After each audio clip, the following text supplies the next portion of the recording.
अस्सलाम वालेकुम। गपशप विद अरूज मलिक के साथ मैं हूं अरूज मलिक। यकीनन आप सब खैरियत से होंगे। वर्ड्स अगर हम सोसाइटी में देखें तो नौजवान नस्ल में खुदकुशी की बढ़ती हुई एक रेशो, एक बढ़ता हुआ रुझान, आखिर वजह क्या है? क्या इंसान में बर्दाश्त इतना कम हो गया है? क्या वो वजूहात हैं? पहले सुना जाता था कि अच्छा लव मैरिजेस में जो हैं, अगर किसी की कहीं पे नहीं शादी हो रही, कोई पसंद की शादी करना चाहता है तो दिल बर्दाश्ता होके सुसाइड कर लिया जाता है। लेकिन आज के दौर में अगर देखा जाए, जो आजकल का सिनेरियो चल रहा है, अगर आपके मार्क्स अच्छे नहीं आए हैं, अगर आपको यूनिवर्सिटी की तरफ से कोई प्रेशर है, या छोटी छोटी बात पे घरेलू नाचाकी भी है, छोटे छोटे मसले मसाइल पे इंसान खुदकुशी क्या क्यों सोचता है? आखिर वो कौन से ऐसे मुहर्रिकात हैं जो कि इंसान की ज़िंदगी जो है वो उससे छीनने की तरफ उसे माइल करते हैं? इसी हवाले से हमारे साथ मौजूद हैं डॉक्टर फतीहा अशरफ, जो कि माहिर नफ्सियात हैं। आइए उनसे बात करते हैं और जानने की कोशिश करते हैं कि जो रिसेंट हमने वाकया देखा, एक निजी यूनिवर्सिटी में 2 स्टूडेंट ने, एक ने तो जान अपनी खुदकुशी करके जान अपनी ले ली, लेकिन दूसरी की जो अटैम्प्ट थी वो उसको मतलब उसका ये हाल है, ना जिंदा है ना मुर्दा है, बेहतरी की तरफ है, लेकिन वजूहात क्या हो सकती हैं? तो चलते हैं डॉक्टर फतीहा की तरफ। अस्सलाम वालेकुम। वालेकुम सलाम। कैसी हैं आप? अल्लाह का शुक्र, आप बताएं। अल्हम्दुलिल्लाह।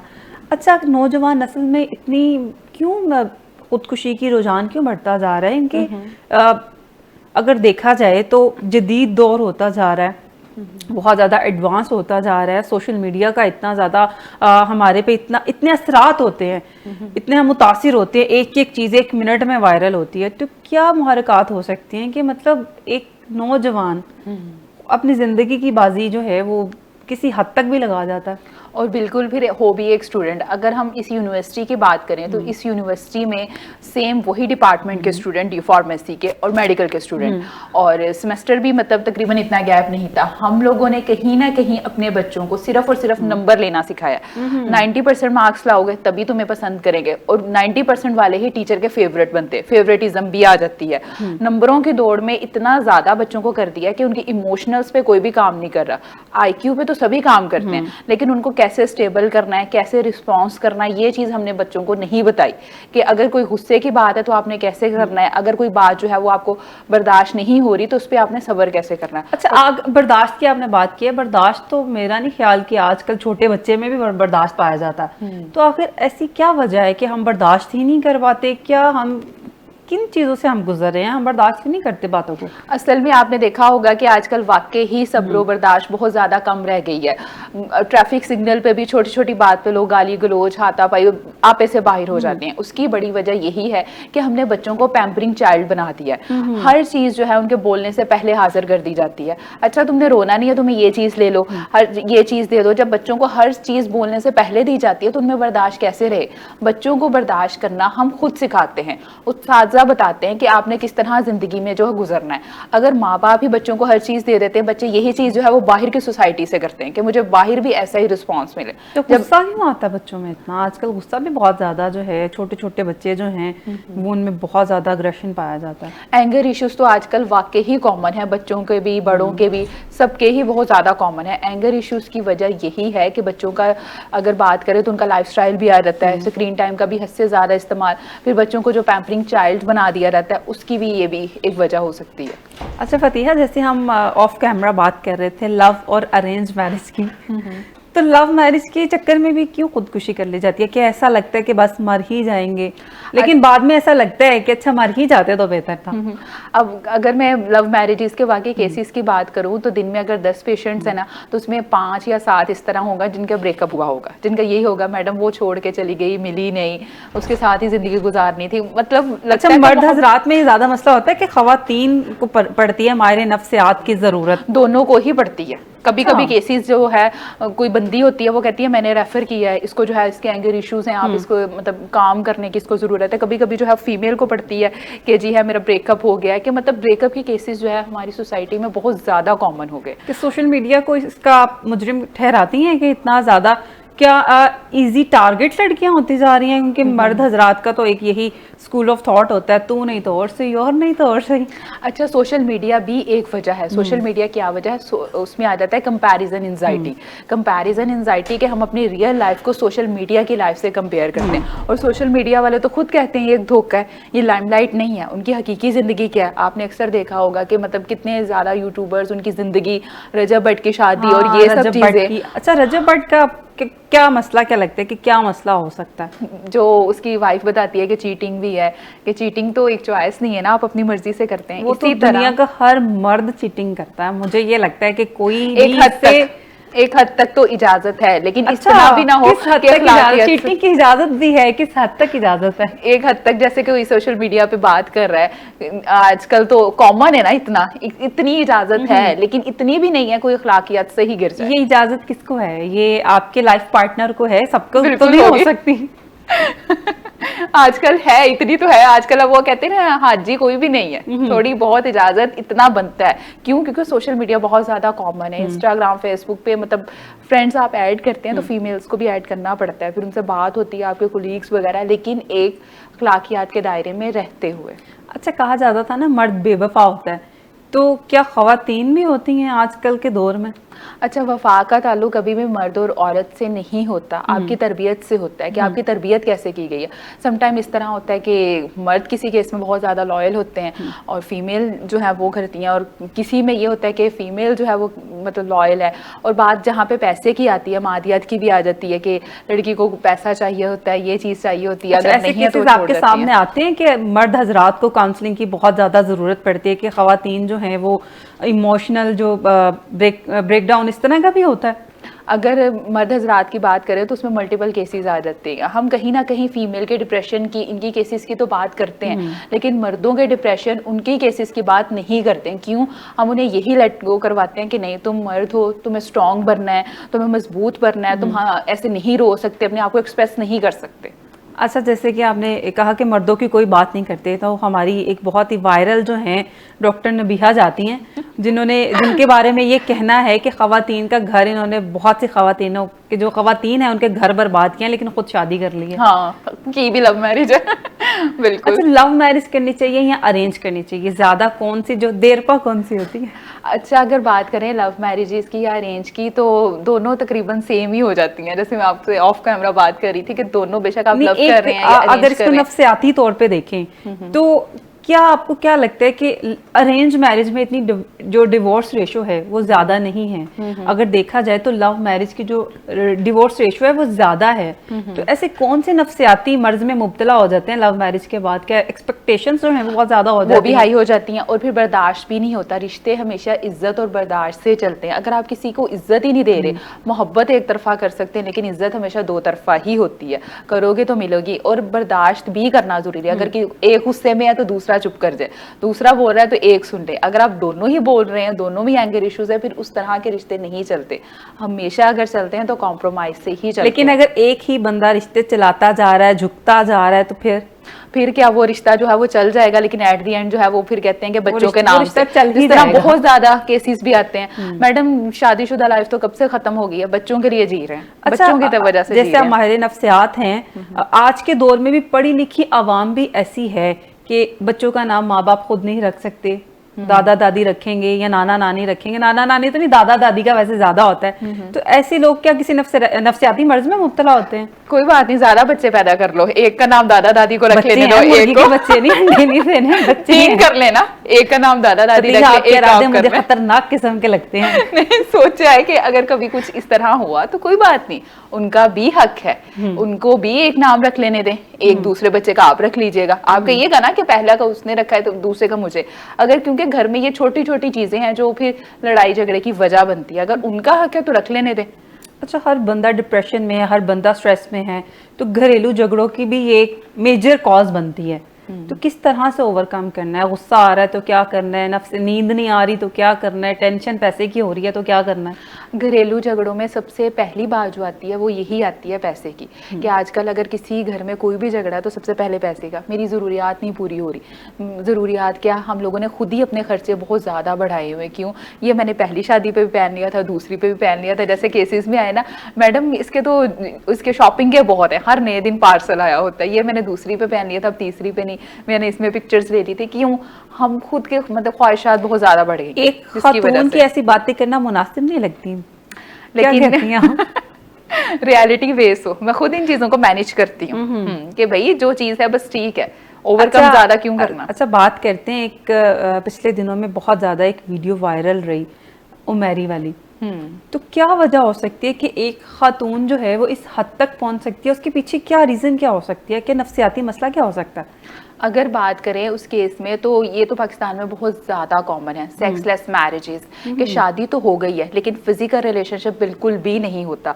कुछ लोगों में शादियां हो जाती हैं, अगर कोई बच्ची कंप्लेन भी करे, कुछ भी करे तो कोई बात नहीं, तुम्हारी शादी हो गई ना, अब तुम्हें वैसे ही गुजारा करना है। जहाँ हमारी बाकी नीड्स इंपॉर्टेंट है वहाँ फिजिकल नीड भी उतनी ही इंपॉर्टेंट है, लेकिन हम इस चीज़ को कहीं ना कहीं इग्नोर कर देते हैं। बच्चे हो गए, अब क्या करना, रहने दो। अब कुछ भी हो गया, घर में कोई कमरा नहीं है, कुछ भी नहीं है, फिजिकल नीड को हमेशा इग्नोर किया जाता है। ये बात ऐसे नहीं होनी चाहिए। नहीं, सेक्सलेस मैरिज में बच्चे फिर हो गए, वो फिर कैसे हो गए? सेक्सलेस मैरिजेस में जैसे एक बच्चा हो गया, 2 हो गया, बाद में मियाँ बीवी जो है आपस में उनका ताल्लुक खत्म हो गया। अब एक जो है अगर किसी में कुछ भी है कि मतलब अगर मर्द में कोई भी इस तरह का फॉल्ट है, बीवी में है कि मतलब उसका नहीं दिल करता, तब भी जो है वो रिलेशनशिप चल रहा है, लेकिन जो आपस में पार्टनरशिप है वो बिल्कुल भी नहीं है। लेकिन इस वीडियो के पीछे क्या रीजन हो सकती है? इस वीडियो के पीछे यही रीजन है कि जहाँ पे इंसान की बाकी ज़रूरियात भी है वहाँ उसकी फिजिकल नीड भी उतनी ही इम्पॉर्टेंट है। अगर हम बाकी ज़रूरियात को टाइम देते हैं कि हमें जूते भी चाहिए, कपड़े भी चाहिए, तो हमारी फिजिकल नीड भी उतनी ही इंपॉर्टेंट है, उसको भी इग्नोर नहीं करना चाहिए। अच्छा, लोग बाकी बातें तो बड़े धड़ल्ले से कर लेते हैं, लेकिन ऐसी बातें जिनको करने की अशद ज़रूरत है, अगर किसी ऐसे मर्ज में मुब्तला हैं तो क्या करना चाहिए? डॉक्टर से फौरी रब्ता करना चाहिए या किसी माहिर नफ्सियात के पास जाना चाहिए? क्या करना क्या चाहिए? अच्छा, अगर इस पे बात करें तो इसमें डिफरेंट किस्म के इश्यूज आ जाते हैं। अगर मर्द की बात करें, टाइल डिसफंक्शन का भी हो जाता है। कुछ ख़वातीन की बात करें तो PCOS भी होता है। PCOS जो है वो one of the major reason है कि आप में जो है एस्ट्रोजन का लेवल ही नहीं बढ़ता, मतलब आपकी डिज़ायर जो है वो कम हो जाती हैं। और अगर टाइल डिसफंक्शन पे बात करें, इसमें ये आ जाता है कि आपको लगता है कि कोई ना कोई ऐसी चीज़ है। फिर उसके अलावा मल्टीपल वीडियोस वगैरह ऐसी चलती हैं जो लोग देखते हैं, अनरियलिस्टिक वीडियोस, तो उसमें जो है उनकी एक्सपेक्टेशंस बहुत ज़्यादा बढ़ जाती हैं, और वो भी जो है फिर उस ज़रूरत होती है कि आप कहीं ना कहीं एक प्रोफेशनल हेल्प लाजमी लें। अच्छा, सोशल मीडिया की जो वीडियोस होती हैं वो किस तरह से हमारे दिमाग पे इम्पैक्ट डालती हैं, हमें किस तरह से किस तरफ लेके जा रही हैं? सोशल मीडिया की वीडियोस जो हैं वो वाकई ख़तरनाक हैं। जैसे कि आपने वो पहले भी देखा था कि एक बहुत बड़ा बुक्के जो था वो एक हस्बैंड ने अपनी वाइफ को दिया था, तो अक्सर घरों में उस वजह से लड़ाइयाँ भी हुई थी कि मुझे वैसा ही चाहिए। फिर अक्सर टिकटॉकर्स ने जो है वो ईद पे निकाला था, ईद पे बुके, मतलब इस तरह की बहुत सी चीज़ें हैं जो वायरल हुई लेकिन दूसरों के घर ख़राब हुए। क्यों? हम लोगों ने अपनी 100% लाइफ को उनके साथ कंपेयर कर दिया। अगर उनको मिल सकता, मुझे क्यों नहीं मिल सकता? हमारे पास भी होना चाहिए। जब हम दूसरों की कंपेयर करते हैं तो नुकसान में चले जाते हैं, उदास हो जाते हैं, परेशानी होती है, घरों में झगड़े स्टार्ट होते हैं। किस बात पे? अगर उसके पास है तो मुझे भी ला के दो, गलत तरीके से ला के दो, लेकिन मुझे ये चीज़ चाहिए। अच्छा, बीइंग अ माहिर नफ्सियात, रिश्ता करते हुए किन चीज़ों को मद्देनज़र रखना चाहिए? हाँ, ये सबसे ज़्यादा इंपॉर्टेंट क्वेश्चन है जो मुझसे अक्सर क्लिनिक में भी पूछा जाता है। सबसे पहले आप ये देखें आपकी तरजीहात क्या हैं। अगर आपकी तरजीहात सिर्फ और सिर्फ पैसा है ना, तो पैसा ही मिलेगा। पैसे के अलावा अगर कुछ नहीं मिल रहा ना, तो उस बात पे फिर बात में ना कहें, बात की चीज़ों को आपको कॉम्प्रोमाइज़ करना पड़ेगा। अगर आप किसी सेकंड मैरिज से कर रहे हैं तो डेफिनेटली अगर उसकी बीवी और बच्चे हैं तो उसका टाइम डिवाइड होगा। ये तो कहने की बातें हैं, समझने की बहुत मुश्किल है। कॉम्प्रोमाइज फिर करना पड़ता है भाई, उसकी बीवी बच्चे आप दूसरी जगह है तो ये टाइम भी डिवाइड होगा। तो इसी तरह के सबसे पहले आपकी तरजीहात क्या है। अगर आप इज्जत देखते हैं तो फिर आपको इज्जत भी मिलेगी। एक बंदे की जब लड़का देखने जाते हैं तो उसकी पर्सनालिटी में क्या क्या चीजें देखनी चाहिए, क्योंकि तब तो कुछ पता नहीं चलेगा और तब सब लोग बहुत अच्छे से ट्रीट कर रहे होंगे, लगेगा इनसे अच्छा कोई दुनिया में नहीं है। अगर इस पे बात करूं तो इसमें यही कहूंगी कि आप किसी के साथ 2 घंटे रह लो, 2 दिन रह लो, वो आपसे जब भी मिलेगा अच्छे तरीके से ही मिलेगा। राह पे आ जाने थे वाह पे आ जाने, जब तक आप उसके साथ रहेंगे नहीं, लड़की हो या लड़का, आपको उसकी आदतों का नहीं पता चलेगा। कि शादी से पहले तो कुछ अर्सा रहना पड़ेगा। बिल्कुल भी नहीं, जा रही हैं बिल्कुल भी नहीं। इसलिए तो मैं कह रही हूँ कि ये बात की बातें हैं। हाँ। जब तक आप उसके साथ बाद में नहीं रहेंगे, नहीं आपको पता चलेगा। पहले कैसे पता चल सकता है? पहले कैसे पता चलेगा? जिंदगियां बर्बाद होने से हम कैसे बचा सकते हैं? उसके लिए यही है कि कपल काउंसलिंग करवाई जाए, दोनों पार्टनर्स आए, उनकी मतलब देखा जाए क्या उनकी विश है, क्या उनके गोल्स हैं, इन चीज़ पे बात की जाए। फिर देखा जाए कि कुछ ऐसी चीज़ें हैं जिन पे इंसान कॉम्प्रोमाइज़ कर सकता है, कुछ ऐसी हैं जिन पे नहीं हो सकता। आपकी अखलाकियात क्या है, उनकी क्या है, ये चीज़ें मैच हो सकती हैं। बाकी जो सही आदत है वो आपको शादी के बाद ही पता लगता है। किसे कहती हैं आप? इखलाकियात की डेफिनेशन क्या हो सकती है? कि घर में बंदा लड़ता रहे और बाहर वालों के साथ अच्छा सलूक करे। कुछ लोग इस तरह भी होते हैं, घर में नहीं लड़ते, बाहर लड़ते हैं। अच्छे होते हैं, वैसे ही होना चाहिए। अच्छा, ये उल्टा भी हो सकता है। इसीलिए तो कहते हैं कि अक्सर सोसाइटी में बहुत सी इस तरह के केसेस देखे हैं कि घर पे बहुत अच्छा है लेकिन बाहर बहुत गुस्से वाला और बातचीत ना करने वाला।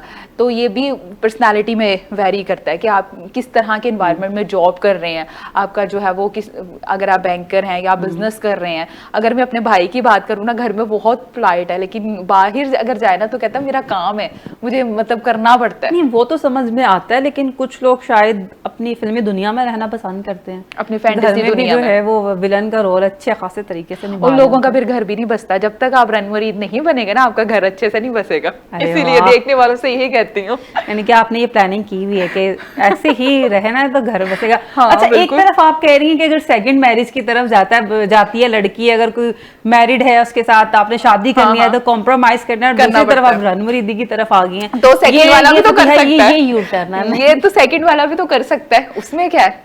सेकंड वाला मतलब अच्छा, अब ये तो लड़की पे डिपेंड करता है ना कि उसने उसको चूज किया है। उसको सबसे पहले यही पता है कि भाई किया, खरीदा थोड़ी है भाई। हाँ, तो फिर उसकी पहली बीवी, बच्चे हैं। जैसे इकरारुल हसन साहब की बात करें, उनकी भी तो 3 शादियां हैं। आप माशाल्लाह से लग रही हैं मुझे उनसे 3 शादियों से। अगर कोई अच्छा मर्द मिल जाए तो मैं तो खुद कहती हूँ दूसरी शादी में कोई बुराई तो नहीं है। अच्छा, अगर उसने आपसे कर ली और फिर कोई अच्छा लगा, फिर क्या हुआ? गुनाह करने से बेहतर है कि शादी कर ले। फतिहा, ये कहने की बातें हैं, किसी ने इम्प्रेस नहीं होना ये बात करके। वैसे मैं कह रही हूँ कि गुनाह करने से बेहतर है कि आप शादी कर ले। क्या बजाय जो है मैं अपना खून जलाऊं कि इसका रिलेशनशिप है, किसी और के साथ अफेयर है, कम से कम ये तो सुकून होगा कि हाँ शादी कर ली है। मर्द का तो हर लड़की को देख के दिल करता है शादी करने को। फिर क्या करें? वो उस तरह का नहीं ना होगा। अच्छा, वैसे ये नफ्सियाती तौर पे क्या चीज है जो मर्द हर औरत को एक ही नजर से क्यों देखना चाहता है, क्यों देखता है? हर मर्द नहीं भी देखता, कुछ ऐसे होते हैं कि वो एक ही नजर से देखते हैं कि तमाम के साथ जो है वो उसको मैं एक ही नजर से देख रहा हूँ, ये ऐसी है। लेकिन कुछ जो है वो वाकई सेंसिबल भी होते हैं, अंडरस्टैंड भी करते हैं। हर एक को जो है आप इसमें ना करें। कहते हैं नजर पे तो पाबंदी नहीं है। नजर पे पाबंदी होनी चाहिए, निगाहें भी नीचे रखनी चाहिए। यूं अच्छे से देख के नीचे होती है, वरना नहीं होती। अच्छा, बच्चों के ब्रॉटअप पे सबसे अहम चीज जो है वो क्या हमें मद्देनजर रखना चाहिए? ऑटिज्म की अगर बात कर लें, अगर बच्चा बहुत ज़्यादा ज़िद्दी है या गुस्सा बहुत आता है, बात नहीं मानता, तो ये एक नॉर्मल चीज़ है या फिक्र करने वाली बात है? अगर बच्चों की तरबियत पर हम बात करें तो सबसे पहले ये है कि टाइम मैनेजमेंट। बच्चों को आप अपना जो है वक्त दे। बच्चे हमेशा आपके साथ जो है वो बिजी रहना चाहते हैं। फ्री टाइम बच्चे, अगर आप कहें ना मैं 2 घंटे बाद फ्री होकर बच्चों को कुछ सिखा दूंगी 3 घंटे बाद, तो इस तरह नहीं। बच्चों को हमेशा अपने साथ बिजी रखें, उन्हें घर की एक्टिविटीज़ सिखाते रहें, चीज़ें सिखाते रहें। अगर बच्चा जो है बहुत ज़्यादा एग्रेशन कर रहा है, मतलब टेंट्रम शो कर रहा है, तो उसमें यही है कि उसको जो है कोई ना कोई एक्टिविटी में एंगेज रखें। जैसे कलर करवा दिया, फिजिकल एक्टिविटी करवा दी, साइकिलिंग कर ली उसके साथ, लेकिन खुद भी उसके साथ करें। अगर वो टीवी भी देख रहा है फिर भी आप उसके साथ टीवी देखें। कि बहुत ज़्यादा जो बच्चे सारा दिन टीवी देखते रहते हैं या मोबाइल यूज़ करते रहते हैं, तो ब्रेन पे किस तरह उसका इम्पैक्ट आता है? अगर बच्चा बहुत ज़्यादा, जैसे कॉन्टीन्यूसली बच्चा 1 घंटे से मोबाइल देख रहा है, तो वो चीज़ गलत है। बच्चों को अगर मोबाइल भी दे रहे हैं तो चंक की सूरत में दे, चंक्स वीक्स में ना कि पहले 30 मिनट्स फिर 20 मिनट्स फिर 10 मिनट्स, और खुद भी देखे। कोशिश करें कि मोबाइल फ़ोन कम ही दे, एलईडी पे दे। एलईडी पे बच्चा देख रहा है तो खुद भी साथ उसके बैठ के देखें, उससे पूछें, उससे टू वे कम्युनिकेट करें, क्या देख रहे हो, इसमें क्या है, मुझे भी बताओ, ताकि जब आप टू वे कम्युनिकेट करते हैं तो बच्चा जो है उसके माइंड में जो है वो चले कि हाँ मैं ये चीज़ देख रहा हूँ, मामा से बात कर रहा हूँ, और आपको भी अंदाज़ा हो कि हाँ बच्चा ये चीज़ देख रहा है। अच्छा, एक जो पोइम है व्हील्स ऑन अ बस, उसका बहुत वायरल रहता है कि ये बच्चों को नहीं दिखाने चाहिए, बच्चा जो है वो बोलता नहीं है, लेट बोलता है या हरकतें उल्टी सीधी करता है, तो क्या ऐसा है? और एक वो भी है कोकोमेलन वाली, ये दो ऐसी चीजें। हाँ, तो उसमें यही है, क्यों उसमें जो कलर यूज किए हैं वो अनरियलिस्टिक कलर हैं जो हम लोगों की यहाँ पे एग्जिस्ट नहीं करते। जब बच्चा वो चीजें देखता है ना तो उसमें वही चीजें जो है वो गुनगुनाता है। अगर आपके बच्चे ने जैसे 1 2 और रिदम्स वगैरह जो है वो मोबाइल फोन से देखें और वो बात नहीं करता है, बात कौन सी, मामा बाबा नहीं बोलता लेकिन कार्टून्स की जुबान बोलता है, तो इट्स मीन वो डिले स्पीच में है, उसका स्पीच डिले पक्का है। बाय बर्थ मसला कोई नहीं होता, बाय बर्थ नहीं होता। बाय बर्थ उन लोगों का होता है जिनकी प्रेगनेंसी स्ट्रेसफुल रही है। अगर आपने स्ट्रेसफुल प्रेगनेंसी गुजारी है तो तब भी मसला हो सकता है, बच्चे की ब्रेन की ग्रोथ नहीं होती। इसीलिए सबसे पहले जब भी हिस्ट्री लेते हैं तो प्रेगनेंसी से स्टार्ट करते हैं कि आपकी प्रेगनेंसी का ड्यूरेशन कैसा रहा था। अच्छा, जो बच्चे प्री मेच्योर होते हैं तो क्या उनका ब्रेन ज़्यादा वो इंटेलिजेंट होते हैं?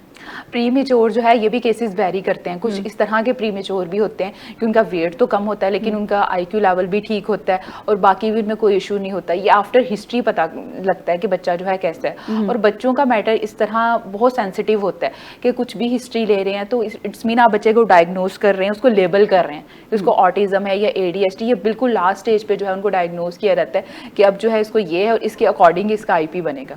अच्छा, बच्चों को ज़हीन करने के लिए जो दुआएं पढ़ी जाती हैं या मेडिसिन खिलाई जाती हैं तो वो इम्पैक्ट करती हैं? अच्छा, दुआओं का मुझसे बहुत से पेशेंट्स पूछते हैं, मैडम इसको दम भी करवा लें, तो मैं इसको कहती हूँ हाँ हाँ बिल्कुल दम भी करवाएं, लेकिन आपने थेरेपी और मेडिसिन भी नहीं छोड़नी। आप इसको 2-2 3-3 दफ़ा दम करवाएं, लेकिन आपको जो मेडिसिन बताई है, जो आपको थेरेपी बताई है, जो आपको प्लान्स बताए हैं, उसको भी स्किप नहीं करना। दोनों चीज़ें साइड बाय साइड लेकर चलेंगे तभी जो है वो बच्चा जल्दी ठीक होगा। अगर एक चीज़ पे रहेंगे ना तो फिर इस तरह नहीं है, आपको दोनों चीज़ें ही करनी है। अच्छा, कुछ बच्चे पढ़ाई में बहुत वीक होते हैं, उनके जिन्हें नालायक कहा जाता है, जितनी मर्जी एफर्ट कर लें नहीं याद हो रहा और गाने पूरे पूरे रटे होते हैं, ऐसा क्यों होता है? इसमें भी बच्चों का एक डिसऑर्डर होता है, डिसलेक्सिया भी हो सकता है। जैसे आपने एक बच्चों पे एक मूवी भी बनी थी तारे ज़मीन पे, उसमें बच्चे का आर्ट बहुत अच्छा था लेकिन उसमें बच्चे को जो था वो रीडिंग में था कि उसको कुछ भी समझ ही नहीं आता था। एक ब्रेन का एक ये डिसऑर्डर है डिसलेक्सिया रीडिंग के। बच्चा जब पढ़ेगा ही नहीं तो उसको लिखेगा कैसे, समझ कैसे आएगी। इसीलिए बच्चों के इन इश्यूज़ को अंडरस्टैंड करना ज़रूरी है कि अगर बच्चा जो है पढ़ाई में पीछे है तो किस वजह से पीछे है। क्या करना चाहिए? क्या मारपीट करनी चाहिए? बिल्कुल भी नहीं, मारपीट तो बिल्कुल भी नहीं। बच्चों को मतलब देखना चाहिए कि अगर बच्चा जो है वो बाकी चीजें जो है बेहतर कर रहा है लेकिन उससे जो है वो स्टडी नहीं हो रही तो उसको देखना चाहिए, मतलब चेक करवाना चाहिए कि कहाँ पे मसला आ रहा है, मसला किस चीज में आ रहा है, उसको समझ ही नहीं आ रही या उसे बोला ही नहीं जा रहा या वो अंडरस्टैंड ही नहीं कर रहा। अब एक बच्ची आती थी, उसको जो था वो स्पीच डिले का इशू था। अब बच्ची को जो है वो अल्फाज समझ ही नहीं आ रहे थे, वो कैसे याद करती? जब तक उसको समझ नहीं आएंगे वो याद कैसे करेगी? इसीलिए सबसे पहले चीज़ों को समझना बच्चों के इश्यूज को ज़रूरी है। बिल्कुल ठीक है, बहुत शुक्रिया। डॉक्टर फतीहा हमारे साथ मौजूद थी। चलते हैं एक ब्रेक की जानिब, हमारे साथ रहिएगा।